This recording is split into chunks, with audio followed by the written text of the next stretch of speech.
We're live. Mark, we did it. Welcome everybody to Self-Publishing Insiders. You got my buddy Mark Leslie the Fave joining us today. Hey Mark. Hey, how you doing, Jim? I'm good, man. I'm good. I can't believe we're almost at August already. It blows the mind. Whatever happened to the summer that we were promised? It's slipping away from us. Yeah, it's coming like hot and heavy over here, and I'm in the San Francisco Bay Area, and it's kind of walloped us with some heat. But now it's a little bit more manageable, a little bit more livable.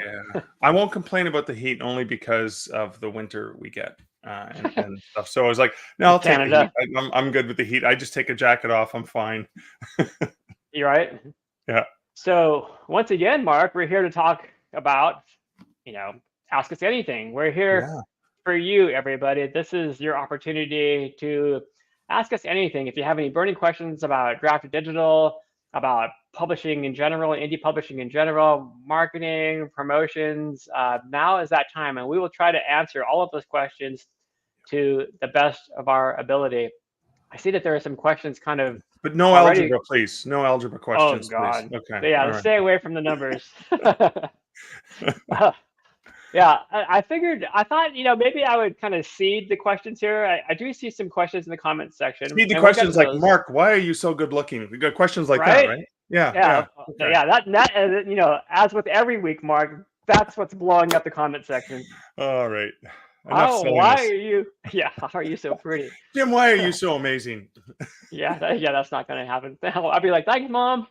All right. So, Mark, for those people who don't know, like you've had quite the varied career in publishing. You're obviously an indie author. You have run bookstores in the past. You helped kick off Kobo Writing Life too, correct?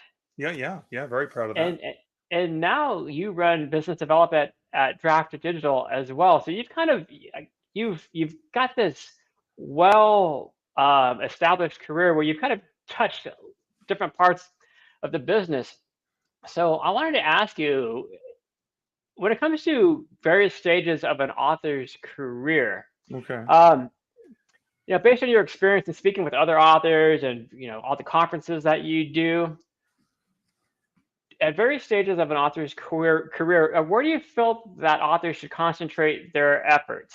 So, like, Mhm. where should new authors concentrate their efforts? And then when they get to say around, year 3 to 5, how does that Right. change? And then how does that look from year 5 and beyond? That's a tough one, Jim, because it's different for every single author. I'm But sure. patience, practice, and persistence are three of the P's that I've long prescribed for authors. Meaning, it is a long climb. There's a lot of work involved. Practice meaning we have to continually work at the craft, right? Getting better at the craft and working with good editors and stuff like that. But I think practice is also understanding the industry. Think about just how much the industry changes year after year after year. Whether you're Absolutely. looking at self-publishing or traditional publishing, so many Week new after tools, week these platforms. days. Yeah, so constantly learning, being open to learning, and persistence, I think, is one of the key things. The traits over the last 30 plus years that I've been tracking authors and paying attention, Right. persistence is one of the key traits that'll help them be successful. Whether Show and up. that just means in the persistence in the practice and being patient because sometimes it takes a long time Hmm. to get sales on what platforms, for example, or maybe, I mean, I was on Google Play, for example. I was on Google Play for 10 years. I think I made $10 in the first 10 years I was on Google Play. Now, Google Play made changes, dramatic changes, starting around 2018, 2019. They started to really up their game. And Hmm. then my sales on Google Play took off. But I was in Google Play in like 2007, 2008. In the early days, and it took me 10 years before I got sales. I didn't give up on Google Play, and I think they've done some amazing things to the platform. So that same thing can happen to authors, no matter where they are in their career, right? They could have a breakaway success with the first book that they release. It's very Yeah. rare, but it could happen. And then the second book doesn't sell as well, and they think they're washed up. No, I say to you, dear author, listening, watching this, don't give up on yourself. Don't give up on your dream. We've got great tools that can leverage you in different ways for different people, and that would be one of the most important things that I say to authors at any stage of their careers. Please don't Yeah. give up. The world needs you and your books. Gosh, yes, we do. That's excellent advice. Thank you for that, especially the patience part, because we've seen that. We've seen the panic set in. We've seen authors, jump ship, come back, and then have to start over from scratch in the beginning. Now, kind of related to that, Mark, should authors always, once authors, have several books under their belts and perhaps several years under their belts too, Yeah. should they find a way to keep putting some attention on their mid-list and backlist books, or is it always about the next best thing? So like, I mean, today Yeah. it seems like everyone just kind of focuses 100% of their energy on the next book, the next book launch. Well, see, again, it's different It's for different hard. authors. So Absolutely. if you're writing in a series, the first book, the funnel book, is often where you're going to get the most bang for your buck for Sure. promotions, because if you've set them up properly, you're going to funnel people through that series, right? So Huh? discounting book one or making a perma free book one and running promotions on that, and Yep. just bringing as many people, because if you've done your job, you'll bring them through the series eventually, and then you make your money back. It's if it's standalone books, and this is true no matter how you're publishing, the best way to sell your existing book is to release a new book, because if Absolutely. the new book Yep. comes out and you're obviously going to do some promotion and marketing and stuff around your new release, Hmm. when people discover your new release, most people, out there in the world, even if you've sold 1 million copies, that's still such a small percentage of the overall readership in the world. There's still, most people have never heard of you. So they discover that new book, and then they go and pick up your back list. And I do remember this from when I was working at Kobo. Some of the stats that were shared is that, yeah, when a new release comes out, whether it's a standalone book from one author or it's part Hmm. of a series, there is a slight uptick in the backlist with a new release. So, that's where persistence pays off, he says with lots of P's. I'm impressed with your P pronunciations, particularly. Let's bring up some questions. Yeah, we got some great questions coming in. We Uh, do. Hi, Bria. Bria yeah. asks, will DDD make hardcover books in the future? Can I answer? Please. May I answer? Yes. And Bria, please email support@draftdigital.com and tell them how much you want hardcover books. Now, one of the challenges is our dev team's been maxed out working on the migration from Smashwords into Draft to Digital, and so that's slowed down some of our other production. But they're still at it. They're working really, really hard. To do hardcovers, we can't just release it. And Bria, you may be one of those authors who can do your own interiors and your own covers and everything like that. But when we release a tool at Draft to Digital, we have to make it for the person who has never done it before and doesn't know Yep. what they're doing. We have to build templates for them. We have to build a cover template to allow people to just upload a front cover and make a beautiful template so that it's ready for our print partner, as well as a beautiful interior that's going to be machine ready for our partner. So that will take time. I'll even pre-answer the fact that hardcover and large print editions are on the roadmap for the future. What I can't tell you is when, but I can tell you, Bria, you or anyone else who's interested in that, please email our support team to let them know. Because hearsay, Jim and I saying, we were talking to some Right. authors and they said that they want this. That is never as effective as the actual letters that come in from our authors, because it's trackable, and as priorities are being measured, what should we build next? Yep. That will help them decide that. And I mean, I send an email like that once every month to Draft to Digital from my personal author account. Yeah, they're like, oh, here's that Remind- Mark guy again. Yeah, but all of those requests are read and filed, and we know about them, and we keep our eye on them, and we try to bubble them all up. Yeah. So So please let it be known by directly emailing our support team. thanks, Bria. I'm gonna bring up another question here from Guillaume. Appreciate this question, Guillaume. It's a good one. And thanks for listening and being here again. He asks, 2 weeks ago on a D2D call, Mark mentioned about libraries. How do I make money if my ebooks or print books are in libraries? Okay, so the way you make money with ebooks and libraries, Guillaume, and good to see you, my friend, but is the either one of two methods. You've got the one copy, one user method, which is a digital method. Like if a library purchases the digital copy of your book, they can loan it to one patron at a time, forever. Or the cost per checkout model, meaning you get 1/10 of that value, which is just about 47, 48% of the library price. And every time someone checks it out, you make money. Now, Guillaume, I'm aware of the kind of books you write, and I suspect because there's erotica in many of the books you write, there are many library systems that will filter out erotica and will not allow them to get into their system. So that may be, if you haven't seen a lot of action in libraries, it may be because some of those adult categories are being filtered out. So maybe some of your other fiction may be more available. One of the ways you can check is going to overdrive.com and searching for your titles there. Sometimes the books show up as available, meaning libraries who use Overdrive can purchase. You're in Europe, so I know the UK and Ireland, for example, have access to BorrowBox, which is one of our other partners. Overdrive is available around the world, but they are very popular in North America. And so you can check different library wholesalers. Hopefully that helps. Mark, your answers are great. So whenever I do one of these AUAs and Mark's not available, I just feel this sense of panic coming up because Mark just has such a wealth of knowledge. I love it. Know a little bit about everything. A little bit.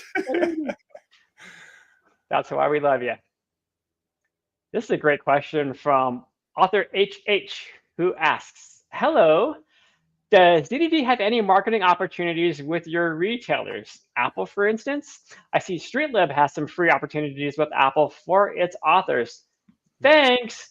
And not only is Mark the director of business development, Mark also runs Drafted Digital's promotions team. We have a dedicated promotions team to help all of you sell more books. So, and Megan, and that's what Megan Span does. Actually, author HH, if you look at the aforementioned July 4th, 2024 video, I actually show you a bit more about what Megan does with author promotions. And yeah, we do get a lot of requests with Apple. So basically, email support at draftdigital.com and ask to be put on the promotions list so Megan can invite you. Basically, you'll get a form that allows you to fill a little form that says, I write these kind of books in this genre and I use you for, Apple or whatever. Thank you, Jim. Thank you for that URL.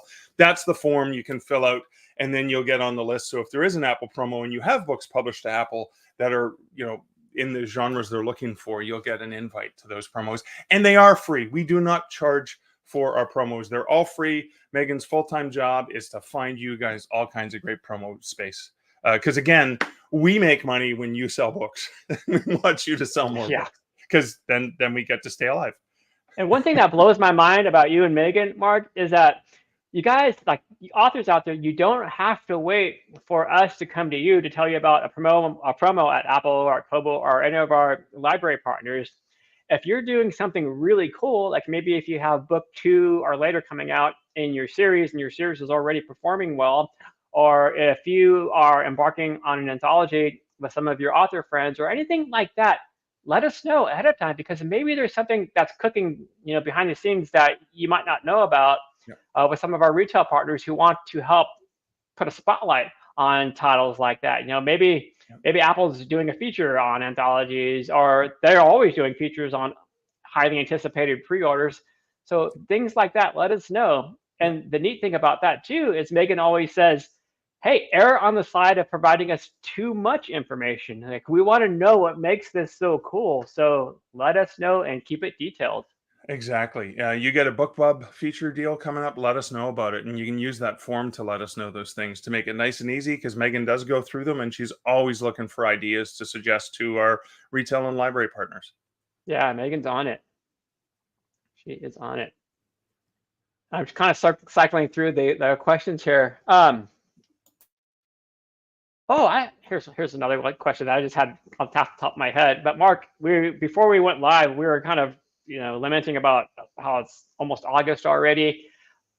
At what point do you feel that authors should start thinking about planning for their holiday promotions? Because that's always a hot selling time.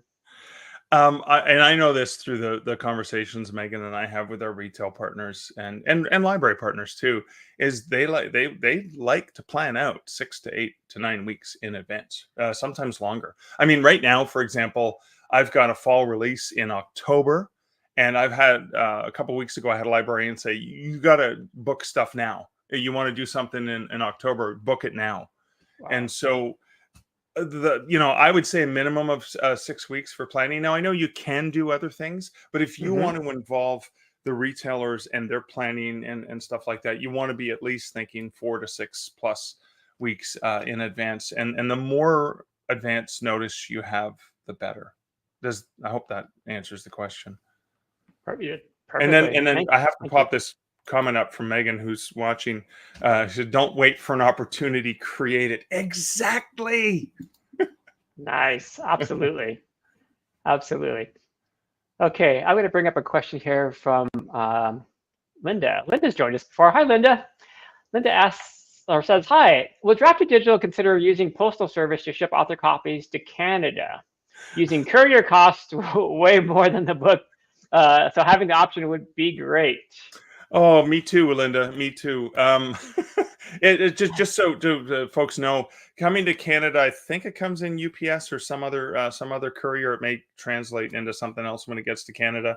I can't remember, but right now, that's not an option. But again, if you email that to the support team and request that, Linda, if other Canadians are looking for it, I've heard from Canadians who are frustrated that we can't deliver to a post office box, because only the post office can do that and couriers can't. And that's a huge frustration for us Canadians here. So there may be a different cost involved, whatever. But again, it's one of those demand things. If the demand is high enough that people are looking for other alternatives, then that's something that gets prioritized by our by our biz dev team and our development team and publisher operations and all the moving parts that make these things happen. I didn't know that. Yeah. I always learn something when I join one of our AUAs. Well, how would you know? If you ever got an author copy, it was just coming however it comes to you. Because Americans have choice, right? You go, and you can see all the choices. And Canadians like, nope, you want it or you don't. But again, and also it was listening to authors that we changed the proof copy, right? We shipped the proof copy as fast as humanly possible. We actually lost money on it because we weren't charging you as much as we were paying. We were trying to get the book to you as fast as possible. Authors like, no, I want the choice. I want to choose how it gets here, even if I have to pay more. Okay, cool. So we listened to you and we changed it. So we do actually listen to you guys all the time. I promise. We do. We do. We definitely do. Let's bring up this question from Layla the Rose. Hi, Layla. Appreciate your question. Layla asks, how many books in a series or backlog do you typically want to have before something like a perma-free book one might be worth getting people in the door versus the lack of royalties on that one book? It's a tough one. Yeah, I would say I used to say at least 3, because you want to be able to get that revenue back from spending money on pushing book one. But Layla, I'll be honest with you. I don't always follow my own advice. I didn't write in a series until 2020. And after 15 years of telling authors, write in a series, it's the best way to sell a book. So I don't always listen to my own advice. But I'm 7 books into a series right now, and I have yet to make book one perma-free. I drop it to free temporarily. I drop it to 99 cents temporarily, but I bring it right back up to the regular $4.99 US. And I don't know why I'm so scared, because I've seen it work really, really well for authors, other authors. But I tend not to go with perma-free. I tend to go with temporary free, like for a week or 2 weeks or whatever. I'm 99 cents for the entire month of July, for example, because it lined up with a Kobo promo and another promo I had and a BookBub deal I had and a whole bunch of other things. I'm like, what the heck? Just make it 99 cents for the whole month. But yeah, I think it's going to vary, and it varies the price of the next books in the series. Because again, what you really want to do, and I'm not good at math, is to figure out if I had to pay $500 for this, feature deal somewhere, how much do I have to sell of that 99-cent book or the free book? How many downloads do I have to get where only maybe 1.4% are going to translate into sales of book 2, book 3, book 4? Yeah. And how many of those other books do I have to sell to make my money back? And that calculation is going to be different for depending on what genre you write in and the price points, I think. Yeah, really good comments there, Mark. It's really interesting how you mentioned, how long you keep that free book up there. Yeah.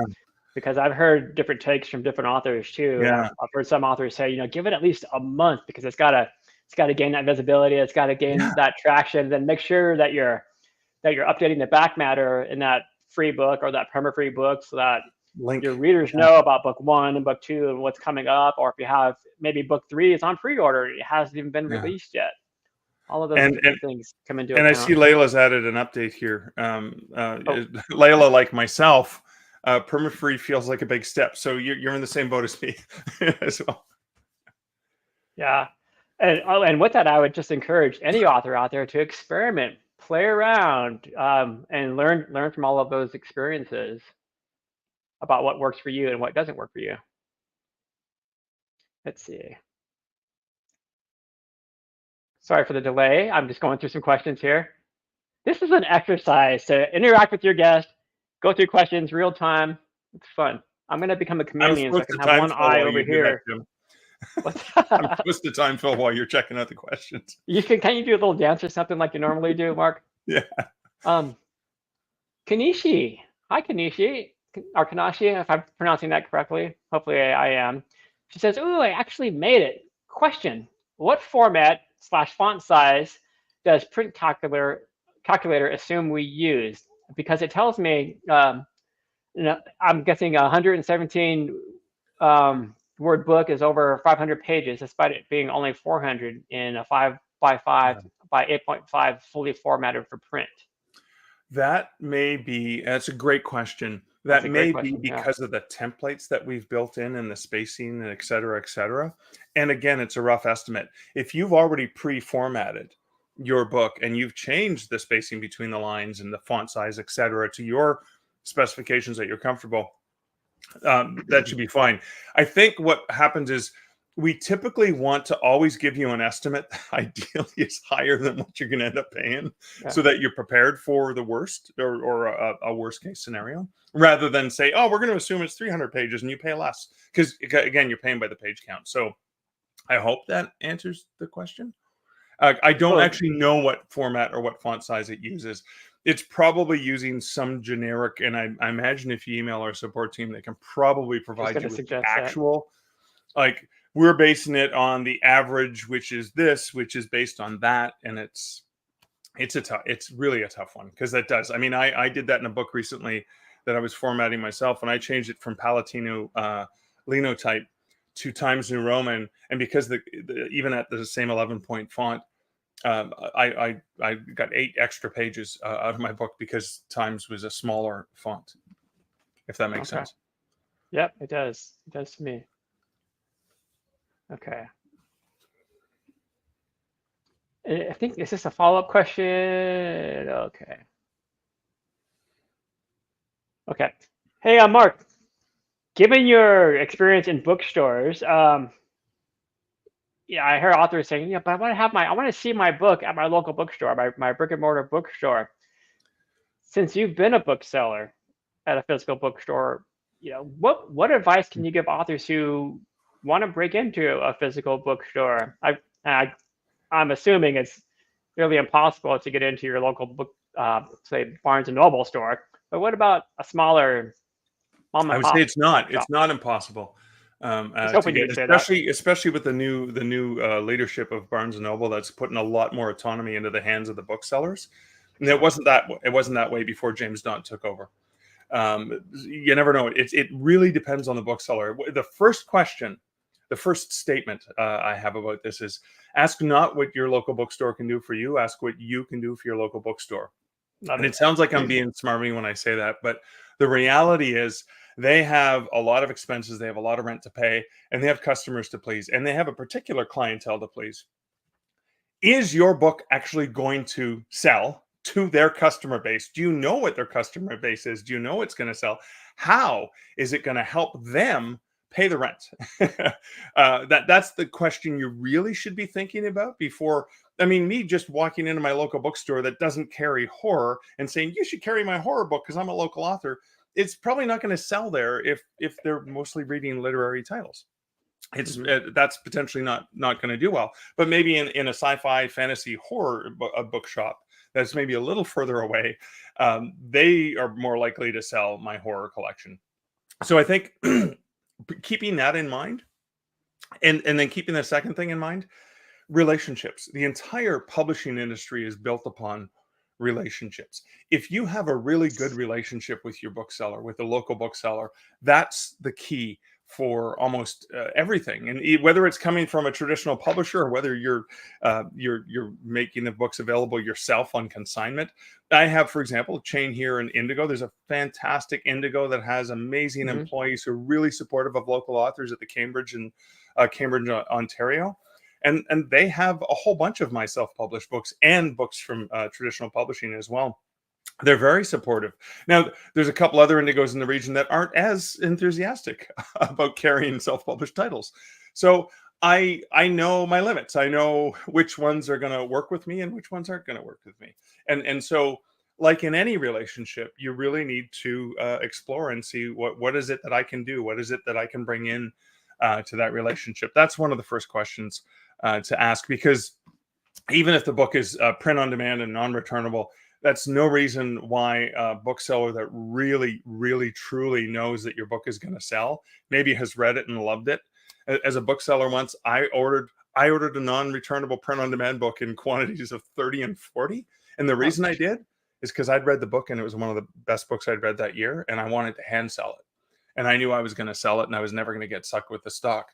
Yeah. So, I mean, there are rules and walls and borders and stuff like that, but relationships and a book that can sell really, really well it's not going to stop someone from carrying it.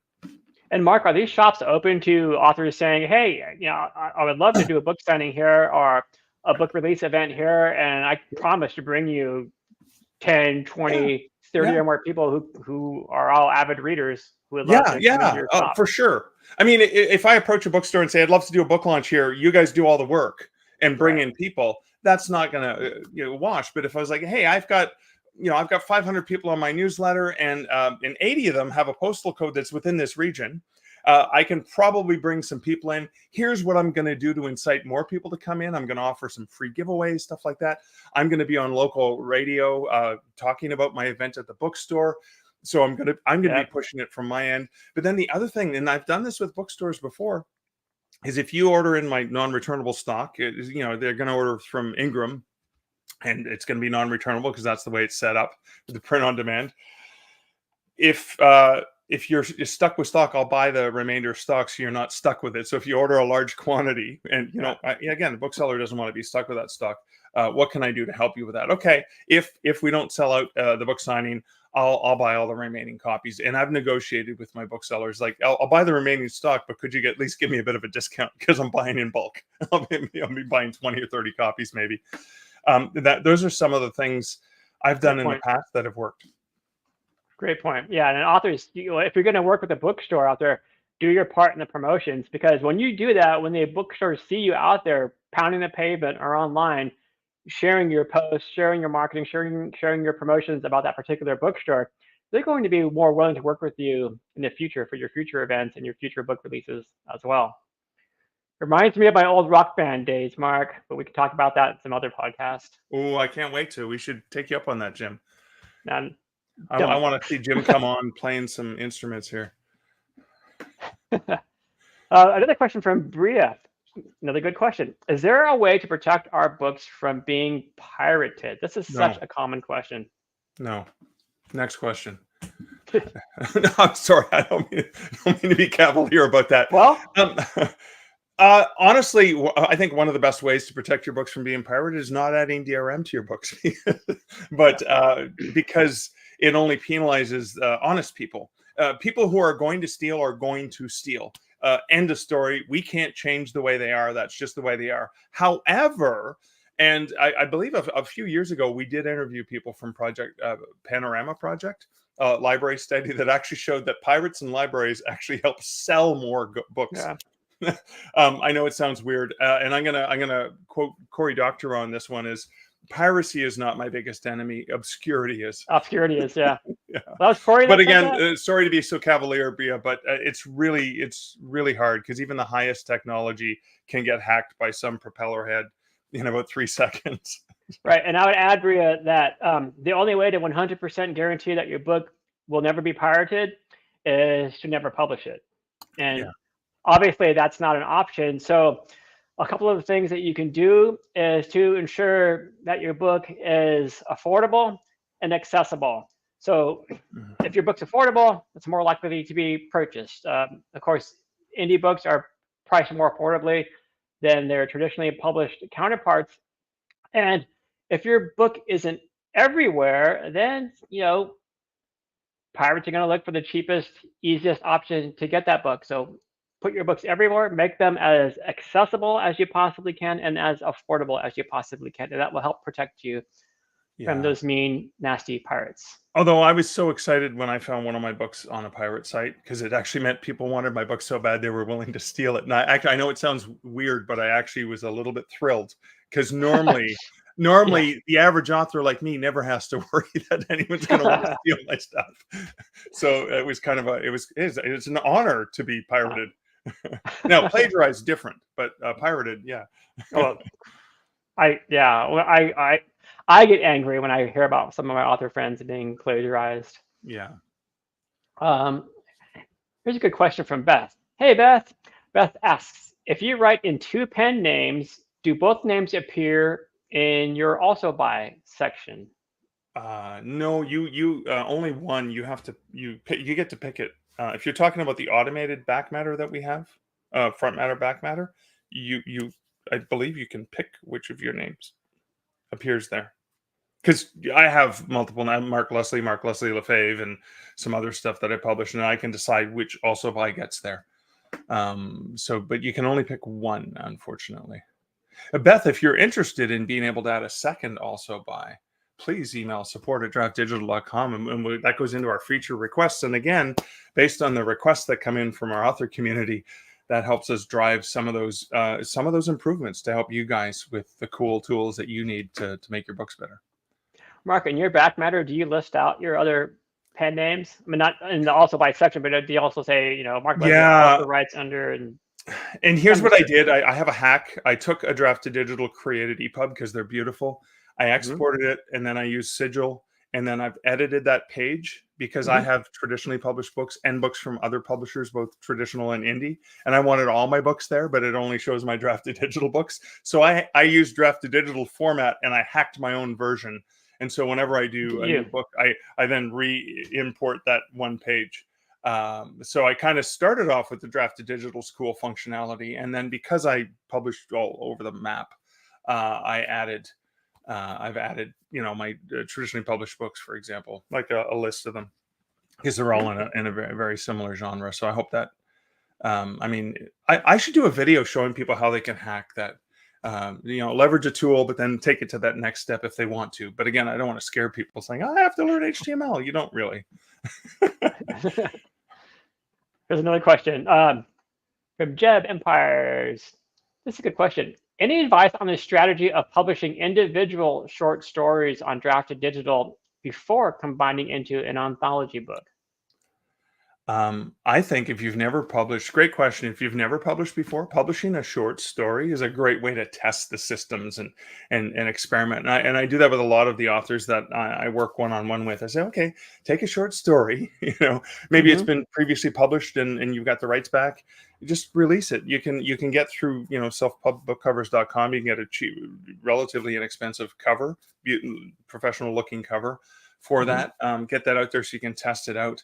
And that also gives people choices. So if it's an anthology of different authors, that's one thing, or a collection of short stories by the same author, having the story available, 99 cents or free for a short story.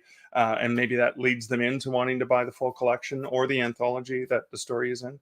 There's just, you can use that as strategies. For example, one of the anthologies I edited, I took one of my stories, that co-authored story that was in that, and we released the short story for free. And at the very end said, hey, if you like this, there's 12 more stories in this 13-story horror collection. there's 12 more great stories. And I did that because I was giving away my own story for free in the hopes that people would buy the anthology and read the other people's stories. So I hope that helps. Yeah. Jeb, J-E-B. Yeah, good feedback there. Keep the questions coming, everybody. We love this. I'm learning too. Jose, Jose asks, thanks for the question, Jose. Is it true that we can write in several languages and sell them on Draft to Digital? Sell them in Draft to Digital? You can upload them and we'll distribute it for you. But how many languages? We do support multiple languages. I'm not sure how many we support. We do, yeah. I mean, we support a lot of language. I'm not going to give you a number, but there's a lot of languages we support, and you can, because again, several of our partners, right? Tolino in Germany and Vivleo in France. Obviously, primarily the French and German language for those partners. Yep. But yeah, because and through our partnership with Kobo, we distribute, get the books into all kinds of other languages as well. Smashwords is available around the globe.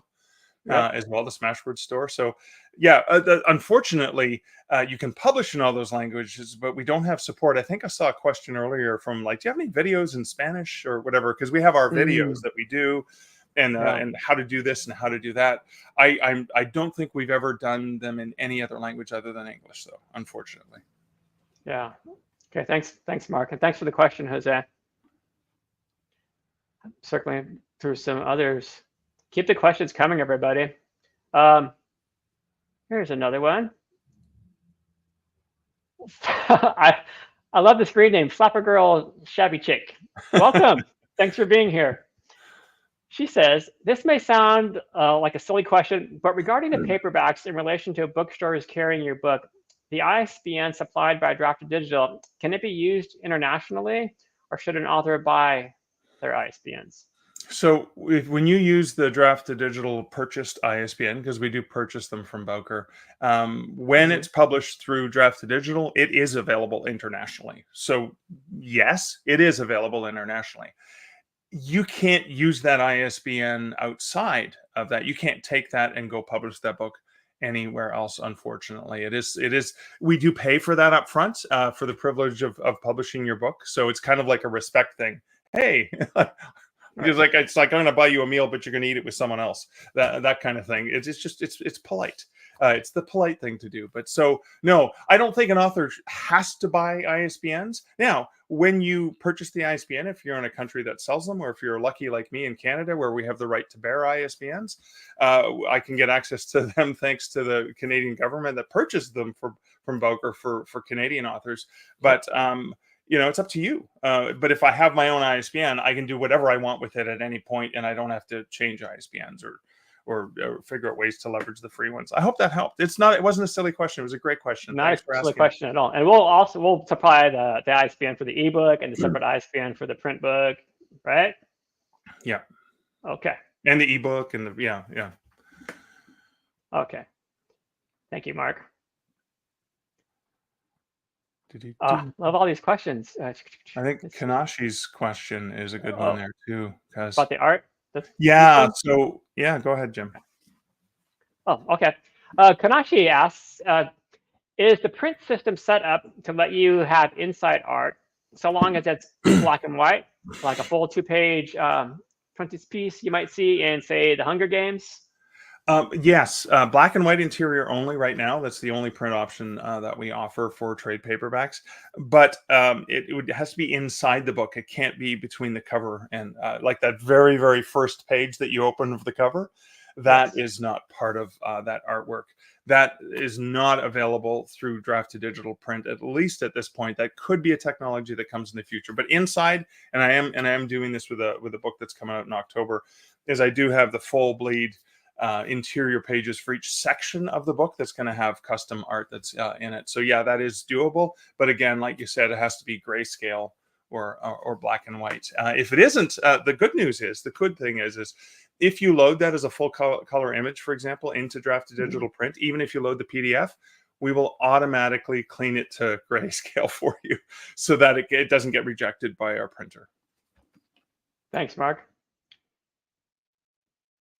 I love how these questions are coming in. I'm trying my hardest. It's a lot of great questions coming in. Hard to keep up with. Handsome Smitty. Hi, Handsome Smitty. Oh, you're so handsome, Smitty. What's the publisher shown on the ISBN that you provide? Okay, so technically, the publisher that's registered with Bowker is Draft to Digital, because that's what we had to put in there, because we don't know who that is. However, it's whatever you put in the metadata that gets sent to the various retailers. So if you put Handsome Smitty Press or whatever it is as the publisher, that's the publisher that's going to show on the retailers. So again, the publisher shown depends on the metadata that you enter, and you've got the publisher and the imprint and all that stuff, and that's kind of up to you. But sometimes Drafted Digital will show up, Mark, at the retailer stores. It may be a default if you don't enter a publisher name. I'm not sure. I've never done that. So yeah, it's my understanding that whole thing is sort of like a relic of the Barcode system, where the publisher would show up in their catalog, even though we're technically not your publisher. You are the publisher as a self-published author. You are the publisher.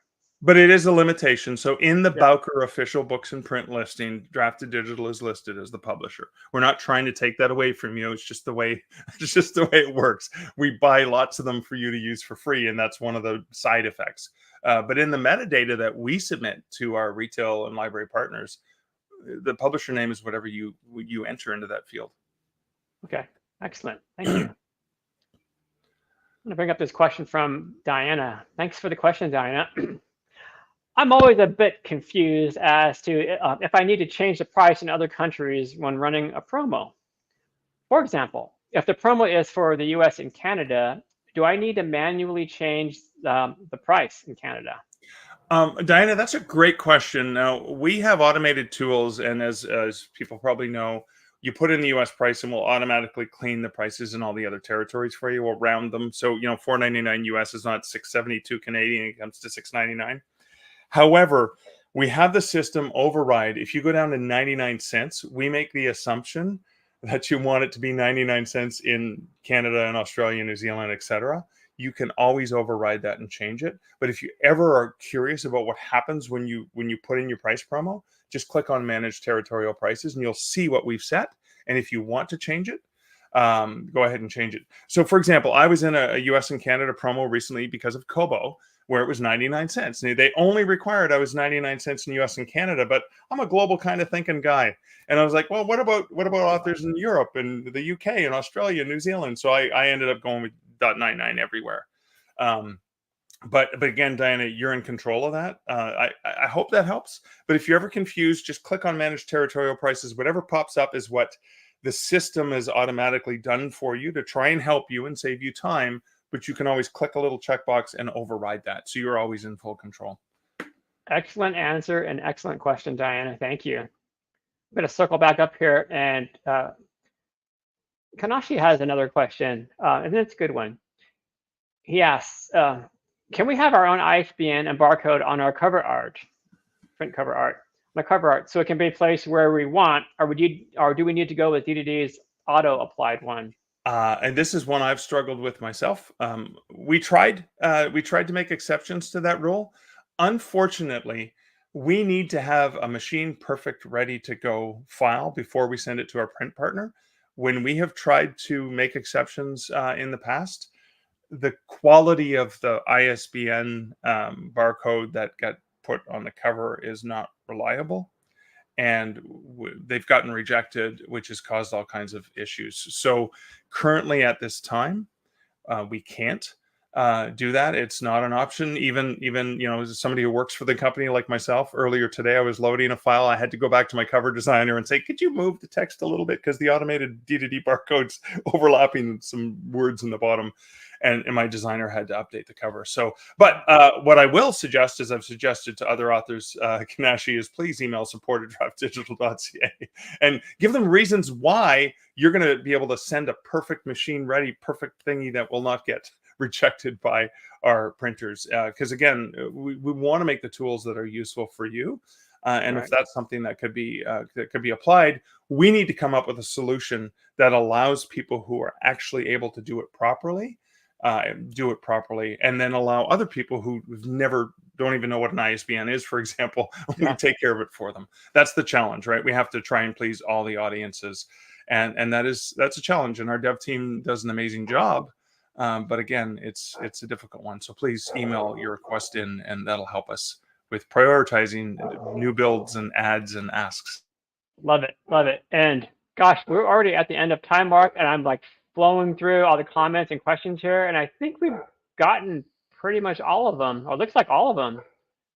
So yay us, and yay everybody else for joining us here today. We sure appreciate your time. We've got the end of July and all the way up through September on our SBIs on Self Publishing Insiders booked out. So I'm excited about a lot of our guests. It's going to be a lot of fun in the next month and a half here.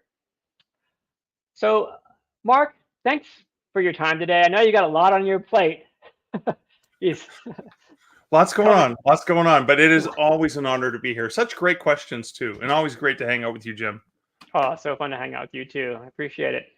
For our viewers out there, thank you so much for joining us once again this week. If you could do us a favor and please like these episodes and share them, because when you do that, it helps create more visibility so we can attract even more viewers and experts from the self-publishing community out there. Also, go to D2D Live and bookmark that page, because if you do that, then you can see what the next episodes, what the next topics, and who the next guests are going to be for each subsequent week. And finally, if you're just kind of new out there in the indie publishing community, welcome. And if you haven't, why not go to Draft Digital right now and sign up for your free account at draft2digital.com. Mark, I'm going to invite you to go backstage and hang out in the green room. You know, grab some green M&Ms. Oh, I already ate all the red ones. Oh, good, because I don't like the red ones. They're too hot and spicy for me. I like the green ones.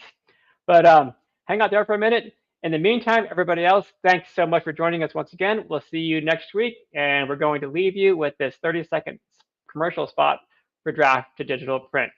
Thanks, everybody. Ebooks are great, but there's just something about having your words in print. Something you can hold in your hands, put on a shelf, sign for a reader. That's why we created D2D Print, a print-on-demand service that was built for you. We have free, beautiful templates to give your book a pro look, and we can even convert your ebook cover into a full wraparound cover for print.